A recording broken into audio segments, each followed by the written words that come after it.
தேர்தல் தேதி அறிவிச்சாச்சு. எல்லா கட்சியும் அவங்களுடைய வேட்பாளர்கள் தேர்வில் ரொம்ப பிஸியாக இருக்காங்க.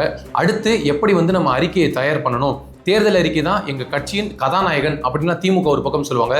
அதே போல அதிமுக இந்த தேர்தல் அறிக்கை தான் எங்களோட கட்சியின் வெற்றிக்கு வழிவகுக்கும் இப்படியெல்லாம் பேசுவாங்க. இது எல்லாம் ஒரு பக்கம் இருக்க, இன்னும் கிட்டத்தட்ட 1 மாச காலம் தேர்தலுக்கு இருக்கு.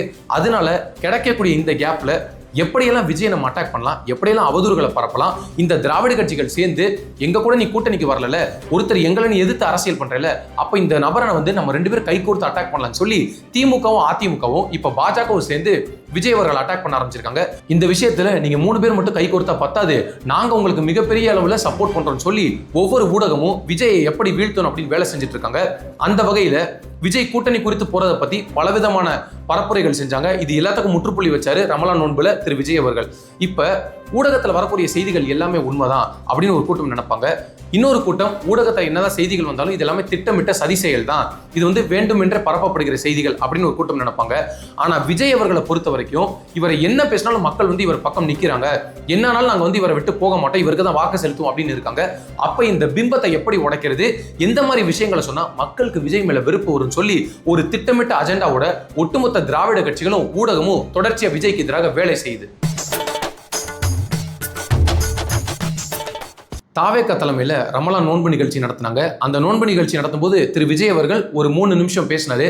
பேசும்போது பேச்சை தொடங்கின முதல்லயே அவர் சொன்னது, நம்ம கட்சி தொடங்கின நாள்ல இருந்து நம்மளை பத்தி பல அவதூறுகளை அள்ளி எரிஞ்சிட்டு இருக்காங்க, இல்லாத விஷயங்கள் எல்லாத்தையுமே திருச்சு பேசிட்டு இருக்காங்க அப்படின்னு சொன்னாரு. அந்த விஷயம் தான் இன்னைக்குமே தாவேக்காவுக்கு எதிராக மிகப்பெரிய ஆயுதமா இருக்கக்கூடிய திராவிட கட்சிகளும் ஊடகங்களும் பயன்படுத்துது. திமுக எப்ப பார்த்தாலும் இவர் நம்மளை திட்டுறாரு, எப்ப பார்த்தாலும் நம்மளே குறை சொல்றாரு, இவர் குறை சொல்லிட்டா பல கோடி மக்கள் மனசுல அது போய் சேர்ந்துருது, நமக்கு எதிரான பிரச்சாரத்தை பண்றாரு, அப்ப இவர் எப்படி நம்ம டீல் பண்ணணும், வழக்கம் போல எப்படி காமராஜரை வீழ்த்த முயற்சி பண்ணோமோ, எம்ஜிஆரை வீழ்த்த முயற்சி பண்ணோமோ, அந்த நேரத்துல நம்ம எடுத்த வெப்பன் தான் அவதூறுகள், ஆபாசங்கள். எப்படி அவங்களோட கேரக்டர் அசாசினேட் பண்ணோம்னா மக்களுக்கு வெறுப்பு வரும் அப்படின்னு இவங்களா ஒரு தப்பு கணக்கு போட்டுட்டு விஜயை டார்கெட் பண்ணணும் அப்படின்னு நினைச்சாங்க. உடனே திமுக இருக்கக்கூடிய 2ஆம் கட்ட 3ஆம் கட்ட பேச்சாளர்கள் எல்லாருமே விஜயின் தனிப்பட்ட வாழ்க்கை குறித்து பல விஷயங்களை பேசினாங்க. விஜயோட தனிப்பட்ட வாழ்க்கையை பேசுறதுக்கு திமுக இருக்க கூட கடைக்கோடி தொண்டன் வரைக்கும் யாருக்குமே தகுதி கிடையாது. ஏன்னா இவங்க கட்சியோட பாரம்பரியம் என்ன, தலைவர்களே எப்படி இருந்திருக்காங்க அப்படின்றத யாரும் மறந்துட முடியாது. இதுல இன்னொரு பக்கம் அதிமுக சட்டமன்றத்துல 41 பேர் இறந்துட்டாங்க கரூர்ல, உடனே உடனடியாக போய் நின்று முதலாளாக குரல் கொடுத்து அதிமுக இருக்கக்கூடிய பொதுச் செயலாளர் தாவேக்காவின் கொள்கை பரப்பு செயலாளர் போல சட்டமன்றத்தில் பேசினாரு.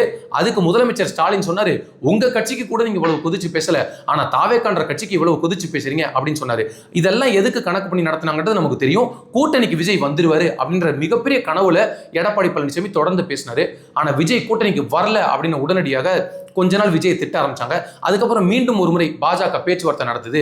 காங்கிரஸ் கூட தான் விஜய் போகல, காங்கிரஸ் திமுக கூட கையெழுத்து போட்டுட்டாங்க, ஒப்பந்தம் முடிஞ்சிருச்சு அப்படின்னு தெரிஞ்ச உடனே பாஜக பேச்சுவார்த்தையை நடத்துறாங்க அப்படின்ன உடனே விஜய் இங்க வந்தா நல்லது, அவரை தலைக்கு மேல வச்சு நாங்க கொண்டாடுவோம், அவரை தாங்குவோம் அப்படின்னு பேசினது அதிமுகவின் மிக முக்கியமான முன்னாள் அமைச்சர் ஐயா செல்லூர் ராஜு. ஏன் அவருக்கு எப்படியாவது கூட்டணிகளை இழுத்துட்டு வந்துருவாங்க பாஜக, மிரட்டியோ இல்ல அன்பாவோ பாசமாவோ எதையாவது காமிச்சு விஜயை மயக்கி கூட்டிட்டு வந்துருவாங்க அப்படின்னு மிகுந்த நம்பிக்கையில் இருந்தாங்க. இந்த கோரிக்கையை வச்சதே திரு எடப்பாடி பழனிசாமி தான்.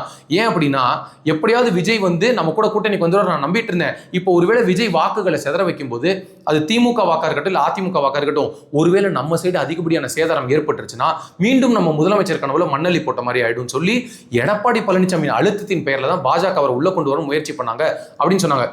எவ்வளவோ முயற்சி பண்ணாங்க, எவ்வளவோ ஊடகங்கள்ல செய்திகள் வந்தது, விஜய் அடிபணிஞ்சிட்டாரு, விஜய் பயந்துட்டாரு, சிபிஐ விசாரணைக்கே போகல, அமித்ஷா கிட்ட உட்காந்து பேச்சுவார்த்தை நடத்த போயிருக்காரு அப்படின்லாம் சொன்னாங்க. ஆனா அதுக்கு ஒரு மிகப்பெரிய முற்றுப்புள்ளி வச்சு சரியான சாட்டை அடி கொடுத்தாரு. சிபிஐ அலுவலகத்திலிருந்து விஜய் அவர்கள் வெளியில வரும்போது கையை அசைச்சிட்டு சிரிச்சிட்டு தம்ஸ் அப் காமிச்சப்பவே ஒட்டுமொத்த எதிர்கட்சிகள் சாப்டருமே க்ளோஸ் ஆயிடுச்சு. சரி, அங்கேயோட முடிஞ்சிருச்சான்னு பார்த்தா மீண்டும் ஒரு முறை இப்ப சமீபத்துல ரமலான் நோன்பு அந்த நிகழ்ச்சி நடத்தினாங்க தாவேக்கா.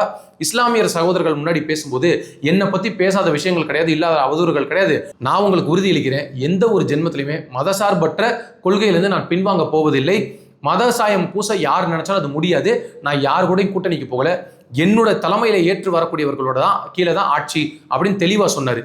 இதை கொஞ்சம் கூட யாருமே எதிர்பார்க்கல விஜய் அங்க போய் இதை பேசுவார் அப்படின்னு. ஏன்னா அவருக்கு தெரியும் எந்த பால சிக்ஸ் அடிக்கணும் அப்படின்னு, எந்த இடத்துல எதை பேசணும்னு, எந்த இடத்துல மௌனமா போவாரு, எந்த இடத்துல வார்த்தைகளை பயன்படுத்துவார்ன்றதை உற்று கவனிப்பவர்களுக்கு நல்லாவே தெரியும். இப்ப எல்லா பக்கமும் விஜய் போடுற பால்லாம் சிக்ஸ் அடிக்கிறாரு, அப்ப நம்ம எப்படி இவர் வீழ்த்த முடியும்னு பார்த்துதான் இப்போ ஒரு மிகப்பெரிய அஜெண்டாவை செட் பண்ணியிருக்காங்க. ஊடகத்தை கையில வச்சுக்கிட்டு மக்கள் மத்தியில இருக்கக்கூடிய இந்த கடைசி 30 நாள் தேர்தல் இந்த பிரச்சார நேரத்தில் விஜயை வீழ்த்துறதுக்கு நம்ம பண்ணணும். ஏன்னா இவங்க ஏற்கனவே இந்த மாதிரி ஒரு அசைன்மெண்ட் பண்ணி மாபெரும் வெற்றி அடைஞ்சாங்க. திரு விஜயகாந்த் அவர்களை மிகப்பெரிய ஜோக்கர், அவருக்கு அரசியல் அறிவே கிடையாது, சுயநினைவே இல்லை அப்படின்ற அளவுக்கு விஜயகாந்தை போட்டு காலி பண்ணாங்க எல்லா ஊடகத்தையும் கையில வச்சுக்கிட்டு. இப்ப விஜய் அதே மாதிரி பண்ணணும் முயற்சி பண்றாங்க. ஆனா என்ன பண்ணாலும் விஜய் பக்கம் மக்கள் கூட்டம் போயிட்டே இருக்கே, மக்கள் யாருமே விஜய்க்கு எதிராக பேச மாட்டாங்களே, நம்ம கொடுக்கக்கூடிய பரிசு பொருட்கள் எல்லாத்தையும் வாங்கிக்கிட்டு நாங்க விஜய்க்கு தான் ஓட்டு போடுவோம்னு சொல்றாங்க அப்படின்றது திமுக அதிமுக ரெண்டு கட்சிக்குமே மிகப்பெரிய தூக்கத்தை கெடுத்துச்சு. இப்ப திமுகவை பொறுத்த வரைக்கும் என்னன்னா, அதிமுக அவங்களை அட்டாக் பண்ணலாம், அதிமுகவை பொறுத்த வரைக்கும் திமுக அட்டாக் பண்ணலாம், நம்ம 2 பேரும் மோதிக்கலாம், நம்ம 2 பேரும் சண்டை போடாம நடிச்சுக்கலாம். ஆனா இன்னொருத்தன் வர்றான் மூணாவதா, அவனை விட்டுறக்கூடாதுன்றதுல ரொம்ப தெளிவா இருக்காங்க. இந்த திமுக அதிமுக திராவிட கட்சிகள் ஊழல் கட்சிகள் அப்படின்னு பேசின இந்த பாஜக இன்னைக்கு ஏதோ ஒரு காரணத்துக்காக அதிமுக கூட கூட்டணியில் இருக்காங்க. அந்த கட்சியும் சேர்ந்துக்கிட்டு இன்னைக்கு விஜயை போட்டு அட்டாக் பண்ண ஆரம்பிச்சிருக்காங்க. அவர் ஏன் கரூர் விஷயத்துல இப்படி நடக்கல, கரூர் விஷயத்திலையும் அப்படி நடக்கல அப்படின்னு. ஆனா இதே வாய்கள் எல்லாமே கரூர் துயர சம்பவம் நடந்த போது விஜய்க்கு ஆதரவாகவும் கருத்துக்கள் தெரிவிச்சாங்க. என்ன காரணம், ஏதாவது பார்த்து கரிசனம் காட்டுவார்னு நினைச்சாங்க. ஆனா இது எல்லாத்துக்கும் ஒரு முற்றுப்புள்ளி வச்சதுனால இப்ப வெறும் அவதூறுகளையும் ஆபாசத்தையும் விஜய்க்கு எதிராக நம்ம எடுத்துட்டு போகணும்னு முயற்சி பண்ணிட்டு இருக்காங்க.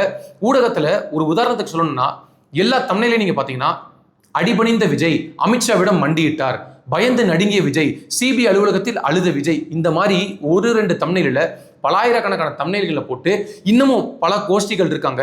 வெறும் தம்ப்நெயிலை பார்த்து இது செய்தியை நம்புறாங்களோ அப்படின்னு படிக்காத அறியாத மக்கள் நிறைய பேர் இருக்காங்க. அவங்கள டார்கெட் பண்ணி விஜய்க்கு எதிராக 10 ஓட்டை செதைச்சாலும் நமக்கு லாபம் தான் அப்படின்னு நினைச்சுக்கிட்டு விஜய்க்கு எதிராக திட்டமிட்டு இந்த பரப்புரை செஞ்சுட்டு இருக்காங்க. ஆனா உறுதியான முறையில இன்னைக்கு இருக்கக்கூடிய இளைஞர்கள் கூட்டமும் பெண்கள் கூட்டமும் கடுகளவு சிந்தாம செதறாம அந்த வாக்குகள் எல்லாமே ஒரு மாற்றத்தை நோக்கி பயணம் செய்யக்கூடிய தாவேக்காவுக்கு தான் போடணும் அப்படின்னு உறுதியா இருக்காங்க. நீங்க எவ்வளவு முயற்சி பண்ணாலும் சரி, இது போல ஊடகத்தை வச்சுக்கிட்டு இதே விஜயகாந்த் அவர்கள் இந்த ஊடகம் எந்த மாதிரியான வேலைகள் பண்ணுச்சு, எவ்வளவு அவமானப்படுத்துச்சு, எவ்வளவு சிரிப்புக்கு நகைச்சுவைக்கு ஆக்குச்சு. ஆனா அதே ஊடகம் கடைசியில் விஜயகாந்த் மறைஞ்சு இந்த ஊடகத்தை வாழ வச்சாரு. எந்த விஜயகாந்தை இவங்க இகழ்ந்து பேசினாங்களோ அன்னைக்கு டிஆர்பியை ஏத்தி கொடுத்தது அந்த விஜயகாந்த் தான். அவர் மறைஞ்சிட்டாரு. ஆனா விஜயகாந்த் வச்சு இந்த சேனல்ஸ் எல்லாருமே அவ்வளவு சம்பாதிச்சாங்க. சரி, அவர் மறைஞ்சதுக்கு அப்புறம் மட்டும்தான் 1ஆம் ஆண்டு நினைவஞ்சலி 2ஆம் ஆண்டு நினைவஞ்சலி அதை கூட லைவ் கவரேஜ் பண்ணாங்க. நீங்க தான் சொன்னீங்கல்ல, விஜயகாந்த் அவர்களுக்கு என்னன்னே தெரியாது, தொண்டர்களை அடிக்க பாய்ந்த விஜயகாந்த் வந்து மது போதையில வந்தாரு, இப்படியெல்லாம் எழுதிட்டு இன்னைக்கு அதே விஜயகாந்தை வச்சு லைவ் கவரேஜ் பண்றாங்க இந்த ஊடகங்கள். அப்படிப்பட்ட ஊடகங்கள் தான் இன்னைக்கு இருக்கக்கூடிய நேர்மையான செய்திகளை நாங்கள் போடுறோம் பொய் சொல்லி பல விதமான செய்திகளை அவங்க பரப்பிட்டு இருக்காங்க. தாவேக்கா கட்சியில் இருக்கக்கூடிய அருண்ராஜ் ஐஆர்எஸ் ஒரு சில போட்டிகள் நடத்தணும், அந்த போட்டிக்கு பரிசை நாங்கள் வச்சிருந்தோம் சொல்லி மார்ச் 10ஆம் தேதி அவர் வந்து அதை கொடுக்கறதுக்கு வச்சிருக்காரு. அதை இப்ப எடுத்து தேர்தல் ஆணையம் வந்து இவங்களை கையுங்களமா பிடிச்சிருச்சு, இவங்க வந்து பரிசு பொருட்கள் கொடுக்குறாங்க அப்படின்னு யார் சொல்றா? சன் நியூஸ் தொலைக்காட்சி சொல்லுது. கிட்டத்தட்ட ஓராண்டுக்கு முன்பாகவே வீடு வீடு அண்டா குண்டா கொலுசு கொடுத்த கட்சிகள் தான் இந்த திமுக அதிமுக கட்சிகள். இன்னமும் பல பேர் சொல்றாங்க எங்க வீட்டுக்கு ஓட்டுக்கே காசு கொடுத்து முடிச்சிட்டாங்கன்னு. இந்த கட்சிகள் சொல்லுது இலவசங்கள் கொடுக்குறாங்க, தாவேக்கா வந்து இலவசத்தை கொடுத்துக்குது, பணம் கொடுக்குது அப்படின்னு. உங்களுக்கு கொஞ்சமாவது தகுதி இருக்கா? திமுக கட்சி லேப்டாப் கொடுத்து பார்த்துச்சு, மாணவர்களுக்கு வந்து மாதம் 1000 ரூபாய் கொடுத்து பார்த்தாங்க, பெண்களுக்கு 1000 கொடுத்து பார்த்தாங்க, 5000 நான் போடுறேன் கோடை விடுமுறைக்கு வச்சுக்கோன்னு முதலமைச்சர் சொல்லி பார்த்தாரு. எல்லாத்தையும் வாங்கிக்கிட்டு லேப்டாப்ல வால்பேப்பரை விஜய் படத்தை வச்சாங்க. இந்த பரிசு பொருட்கள் எல்லாத்தையும் வாங்கிட்டு பெண்கள் எல்லாருமே நீங்க என்ன வேணாலும் கொடுங்க, காசு கொடுங்க, பணம் கொடுங்க, அண்டா கொடுங்க, குண்டா கொடுங்க, இது எல்லாத்தையும் வாங்கிக்கிட்டு எங்க ஓட்டை வந்து நாங்க விஜய்க்கு தான் போடுவோம், விசில் சின்னத்துக்கு தான் போடுவோம் அப்படின்னு சொன்னாங்க. அதனால நீங்க என்னதான் ஊடகத்தை வச்சு விஜய்க்கு எதிராக ஒரு மாபெரும் பிரச்சாரத்தை முன்னெடுத்தாலும் கூட இன்னைக்கு இருக்கக்கூடிய டெக்னாலஜி உலகத்துல பொதுமக்களும் சரி, பெண்களும் சரி, இளைஞர்களும் சரி, எல்லாருமே ஒரு மாற்றத்தை நோக்கி பயணம் பண்றாங்க. அந்த மாற்றத்திற்கு சரியான நபர் விஜய் தான். அந்த கட்சியின் சின்னமான விசில் சின்னத்துக்கு தான் எங்களது வாக்கு அப்படின்றதுல உறுதியா இருக்காங்க. நீங்க எவ்வளவு தடுத்தாலும் சரி, எவ்வளவு முயற்சி பண்ணாலும் சரி, நீங்கள் செய்யக்கூடிய அனைத்து பொய் பிரச்சாரங்களும் இந்த இருபெரும் திராவிட கட்சிகளுக்கு மிகப்பெரிய பின்னடைவாக அமைந்து 2026 தேர்தலில் இவர்கள் யாரும் பெரும்பான்மையுடன் ஆட்சி அமைக்க முடியாது என்ற சூழல் உருவாகும். திரு விஜய் அவர்களை சுற்றிதான் இனி வரக்கூடிய ஒவ்வொரு அரசியல் நகர்வுகளும் இருக்கும் என்பதில் எந்த சந்தேகமும் இல்லை.